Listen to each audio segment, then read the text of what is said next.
একটা সেঞ্চুরি, একটা লড়াই, কিন্তু তবুও হার। বিরাট কোহলির ১২৪ রানও আজ ভারতকে বাঁচাতে পারল না। নমস্কার বন্ধুরা, আপনাদের সবাইকে স্বাগতম স্পটিক্স বাংলাতে। আজ আমরা কথা বলবো সেই ম্যাচ নিয়ে যেখানে বিরাট কোহলি খেললেন দুর্দান্ত এক সেঞ্চুরি, কিন্তু ইতিহাস গড়ল নিউজিল্যান্ড। ইন্দোরে অনুষ্ঠিত তৃতীয় ওয়ানডেতে প্রথমে ব্যাট করতে নেমে নিউজিল্যান্ড তোলে বিশাল ৩৩৭ রান। এই ইনিংসের নায়ক ছিলেন ড্যারেল মিচেল ও গ্লেন ফিলিপস।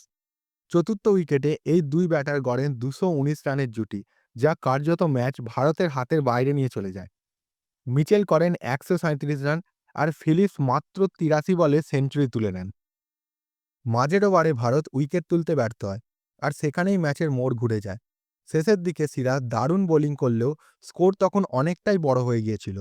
এরপর ব্যাট করতে নেমে ভারত শুরুতেই চাপের মুখে পড়ে, কিন্তু এক প্রান্ত আগলে রেখে বিরাট কোহলি খেলেন অসাধারণ ১২৪ রানের ইনিংস। সপ্তম উইকেটে কোহলি ও রানা ৯৯ রানের জুটি গড়ে ম্যাচে ফেরার ইঙ্গিত দেন। স্টেডিয়ামে তখন আশা ফিরে এসেছিল, কিন্তু দুর্ভাগ্যজনকভাবে কোহলি আউট হতেই ভারতের আশা ভেঙে পড়ে। শেষ পর্যন্ত ভারত থামে ২৯৬ রানে এবং ম্যাচ জেতে নিউজিল্যান্ড ৪১ রানে। এর মাধ্যমে নিউজিল্যান্ড ইতিহাস গড়ে। ভারতে প্রথমবারের মতো একটি ওয়ানডে সিরিজ জিতে নেয় তারা। সিরিজের ফলাফল ২-১। একদিকে কোহলির লড়াকু সেঞ্চুরি, অন্যদিকে মিচেল ও ফিলিপসের বিধ্বংসী জুটি।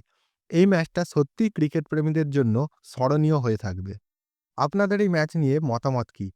কোহলির ইনিংসটাই কি একমাত্র পজিটিভ ছিল? কমেন্টে জানাতে ভুলবেন না। ভিডিও ভালো লাগলে লাইক দিন, আর এমনই দ্রুত ক্রিকেট আপডেটের জন্য স্পটিক্স বাংলা চ্যানেলটিকে সাবস্ক্রাইব করুন। ধন্যবাদ।